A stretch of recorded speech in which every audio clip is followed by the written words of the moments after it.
जी, इस वक़्त पार्लियामेंट में जो है हम मौजूद हैं और तमाम ही सेनेटर्स तकरीबन यहाँ पर मौजूद हैं। जो वज़ीर मुमलिकत बराए दाखिला हैं तलाल चोई साहब सेनेटर, ये भी हमारे साथ मौजूद है। बहुत शुक्रिया। वेट कर रहे हैं कि कब जो है होगी, मंजूर होगी। अब तो वक्फ़ा भी हुआ है, तो क्या समझते हैं आज सेनेट से पास हो जाएगा? देखिए, ये जो लोग कहते थे ना रातों रात कर लेंगे, ये प्रोसेस नहीं करेंगे, ये प्रोसेस को बुलडोज़ कर देंगे, डीरेल कर देंगे, बताएं कहाँ है वो पूरा प्रोसेस? जो एक तरीक़ाकार है लेजिस्लेशन का, वो हो रहा है। पूरा मौका दिया जा रहा है, लोग अपना हिस्सा डाल रहे हैं, अपनी आरा बता रहे हैं। हाउस में ओपन हाउस है कि जिसने जितनी लंबी इस पे बात करनी है वो करे, तजावीज़ दे। उसके बाद कमेटी जो है वो 8-8 10-10 घंटे की मीटिंग कर रही हैं, सारी पार्टीज़ के लोग उसमें शामिल हैं। तो जिन लोगों ने हिस्सा ही नहीं डालना, जिन लोगों ने अपना पार्लिमानी निज़ाम में रहना तो है, वज़ीर आज़म बनने की तो है, इक़्तिदार में आना है पार्लिमानी निज़ाम से, लेकिन इधर अपना अपोजिशन या वैसे हिस्सा नहीं डालना, उनको इसमें कीड़े नज़र आ रहे हैं। हर प्रोसेस के मुताबिक चीज़ें चल रही हैं, जब प्रोसेस कंप्लीट होगा तो हो जाएगा। और जो नंबर गेम की बात चल रही है, वो हुकूमत कॉन्फिडेंट है कि जी 65, चूँकि सनाउल्लाह साहब से हमारी बात हुई, 65 का नंबर पूरा है। देखिए, इंशाल्लाह ताला ये सारी जो कैलकुलेशंस हैं ये पहले से हो चुकी हैं, क्योंकि जो जमातें हैं उनकी क्या इनपुट है। सबसे पहले कॉन्सेप्ट आता है कि फ़लाँ उस कॉन्सेप्ट को फिर आगे बढ़ाने के लिए पार्टीज़ अपने अंदर उसकी डिस्कशन करती हैं, पार्टी के दरमियान डिस्कशन होती है, फिर उसका ड्राफ्ट की सूरत बनती है, फिर ड्राफ्ट में आगे उसकी निटी ग्रिटीज़ को देखा जाता है। तो ये सारा प्रोसेस पिछले कई हफ्तों से पार्टीज़ के अंदर, पार्टीज़ के दरमियान में चल रहा है, तो नंबर्स का तो इशू नहीं है। अच्छा, ये दो चीज़ें मैं आपसे पूछना चाहूँगा कि जिस तरह आप बता रहे हैं कि यकदम नहीं आए, कितना कोई अरसा पहले जो है इस पे इत्तेहादियों के माबैन जो है इस पे मशावरत हो रही थी और तमाम तर चीज़ें तैयार हो रही थी? देखिए, जो कॉन्स्टिट्यूशनल कोर्ट है वो तो मिसाक़े जमहूरियत में भी लिखा गया था। वो तो पीपल्स पार्टी का अपने मंशूर में बेसिक नुक्ता है। तो पार्टियां बहुत कई चीज़ें बड़ी उनके मंशूर का हिस्सा है, लेकिन टाइम उन्हें बाकी पार्टियों को साथ लेते हुए, माहौल देखते हुए, वो सब कुछ टाइम लगता है। तो ये कह देना कि ये पता नहीं अचानक से चीज़ें निकल आई हैं, हो रही हैं, ऐसी कोई बात नहीं है। ये बहुत लोग पार्टीज़ के मंशूर में है, ये दुनिया में ये जाना माना ये एक अदलिया या निज़ाम अदल को चलाने का तरीका है। तो ये यहाँ भी अडॉप्ट किया जा रहा है। गुज़िश्ता रोज़ भी आप जो है मुश्तरका जो पार्लिमानी जो कमेटी थी उसमें आप बैठे थे, आपकी भी इनपुट आई। उसमें आप क्या समझते हैं? तो बहुत तवील जो है वो नशिस्त रही, उसमें आपका क्या पॉइंट था सर? आपने कौन सी ऐसी देखिए, जो कमेटी वो इन कैमरा थी, तो उसमें तो मैं नहीं, फिर भी कोई आपकी इनपुट, देखिए, क्योंकि हमें पता चला है कि कोई बड़ी मुस्बत आपकी इनपुट आई है। नहीं, इनपुट वो मेरी भी देखिए वो इन कैमरा थी, और उसमें बस सारी जमातों ने बड़ा खुल के उसमें हिस्सा लिया है। और लोग जो कहते हैं ना ये पता नहीं कोई तरमीम कहीं से बन के आती है, भाई वो बन के नहीं आती, वो पार्लियामेंट में बनाई जाती है। एक एक वहाँ लाइन पे, एक एक शेक पे हर पार्टी ने अपना हिस्सा डाला, उसकी तरमीम करवाई, उस पर अपनी इनपुट दी, उसके बाद एक दूसरे से मुशावरत की।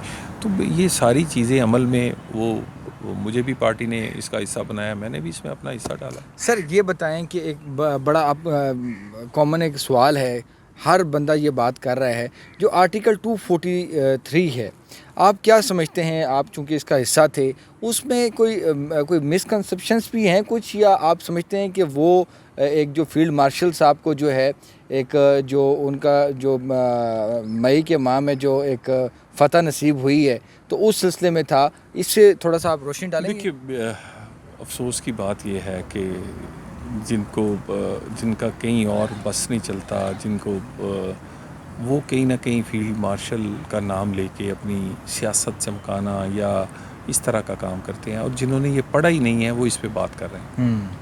इसमें क्या कोई ऐसी चीज़ है जो फील्ड मार्शल की ज़ात को जा रही है?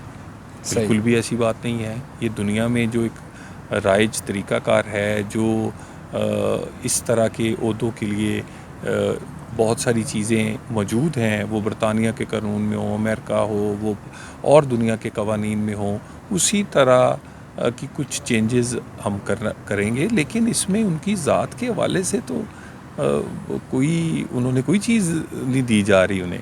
सही। और ये एक जो फील्ड मार्शल टाइटल है, टाइटल। ये लाइफ टाइम टाइटल होते हैं। ये ऐसे ही है कि कोई टीम वर्ल्ड कप जीत जाए तो उसके बाद हर 4 साल बाद वर्ल्ड कप तो नया होता है, लेकिन उसका वो वर्ल्ड कप का टाइटल नहीं छीना जाता। बिल्कुल। वो यही कहा जाता है कि फ़लाँ टाइम पे तो ये एक टाइटल है। ये कोई लाइफ टाइम सर्विस या लाइफ टाइम उन्हें कोई पोस्टिंग नहीं दी गई, तो अफसोस की बात है। और जो कुछ और चीज़ें चेंज की जा रही हैं, वो दुनिया में डिफेंस सिस्टम को, डिफेंस डिपार्टमेंट को अपने डिफेंस के लिए जो नज़्म व नस्क के लिए जो बेसिक तब्दीलियाँ दुनिया आज से कई दहाइयों पहले कर चुकी है, हम उसको अब कर रहे हैं लेट। हमें तो पहले कर लेनी चाहिए थी। इससे भी उनकी ज़ात का कोई ताल्लुक नहीं है। जो कमांडर फोर्सेस की बात ये तो अपने डिफेंस को और अपनी डिफेंस कमांड को एक तकड़ा करने के लिए और बेहतर रिजल्ट्स के लिए, और अभी हमने जंग लड़ी है, उससे भी हमने यही कुछ सीखा है कि ये और ये भी पहली मर्तबा हो रहा है कि फील्ड मार्शल के साथ जो एयर चीफ हैं और जो नेवल चीफ हैं उनको भी साथ जो है ये एक टाइटल दिया जा रहा है। तो ये भी फर्स्ट टाइम ये देखिए टाइटल अभी दिया नहीं गया, अभी तो सिर्फ फील्ड मार्शल एक ही उन्हें टाइटल दिया गया। ठीक है। वो अगर कभी किसी को किसी टाइम पे मिलेगा, अच्छा, तो फिर उनके साथ भी वही तरीकाकार अपनाया जाएगा, क्योंकि दुनिया में ये जाना माना हुआ तरीकाकार है और यही रवायात हैं। ये फ़ौजी रवायात हैं, ये कौमों की रवायात हैं कि इस तरह के ओहदों के साथ किस तरह उन्हें इज़्ज़त और तकरीम दी जाती है, और इसमें किसी की ज़ात का मामला नहीं है। और ये उन्होंने फील्ड मार्शल का ओहदा जो है ये अर्न किया है। ये कोई घर बैठे बिठाए नहीं मिल गया। बिल्कुल। ये लोगों को इस जंग लगती होगी कि पता नहीं कोई ये जो वज़ीर आज़म ने क्यों इस्तिस्ना से इनकार किया जी? ताज साहब आपको भी ट्वीट किया था उन्होंने आके अज़रबैजान से, उन्होंने क्यों इस्तिस्ना से इनकार किया सर? वज़ीर आज़म बड़े क्लियर हैं, ठीक है ना। उन्होंने जो घड़ी पहनी हुई है ना, वो कोई 60-70 की दहाई में उन्होंने जो ली थी ना, उसकी रसीद भी उनकी ना अलमारी में पड़ी है, ठीक है ना। वो अपने एक बात पे माने जाते हैं। वो तो ये भी हिसाब लेते हैं कि ये चाय में चीनी किसने कितनी डाली है। ये हम उनके वज़ीर हैं, ये किसी वज़ीर की उसको काम के बारे में, यानी जिस तरह हम प्रिंसिपल से डरते हैं, इस तरह वज़ीर आज़म हमारे लिए। और क्योंकि वो अपने बारे में इतने पर्टिकुलर है। अगर वो अपनी घड़ी का हिसाब रखता है तो मेरी घड़ी का भी लेगा, वो मेरे ये इन कपड़ों का भी लेगा, और वो बड़ा क्लियर है इसमें। और इसीलिए वो पंजाब में थे तो बाकी सूबों के भी तो वज़ीर आला थे। बाकी सूबों में वो तरक्की, वो खुशहाली, वो बेटर गवर्नेंस वो उनके होते। अब यहाँ आए हैं, एक यहाँ वज़ीर आज़म पहले भी था। ये वज़ीर आज़म तो ये फ़ोन जो है ये यकीन करें खुला रखना पड़ता है।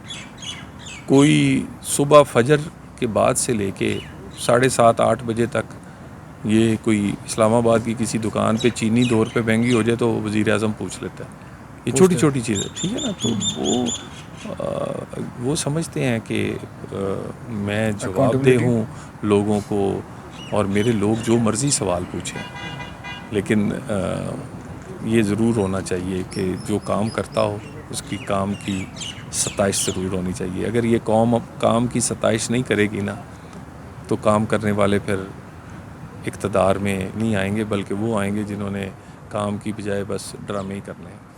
तो जी ये तमाम तर मामलात हैं 27वीं यानी तरमीम के लिए मुतहर्रिक हैं। तमाम हुकूमती जो सेनेटर्स हैं वो इस वक्त यहाँ पर मौजूद हैं, और जिस तरह तलाल चौधरी साहब बता रहे हैं कि कोई पर्सन स्पेसिफाइड कोई चीज़ नहीं हुई, और वज़ीर आज़म के हवाले से भी उन्होंने बड़ी अहम चीज़ें बताई हैं कि वज़ीर आज़म जो हैं वो नहीं चाहते कि उनको कोई इस्तिस्ना इस तरह मिले, और अकाउंटेबिलिटी के हवाले से वो यकीन रखते हैं। तो इस वक्त पार्लियामेंट में जो है चीज़ें चल रही हैं, और सेनेट पे सबकी नज़रें हैं कि वोटिंग का अमल कब शुरू होगा और कब ये जो आईनी तरमीम है वो सेनेट से पास होगी।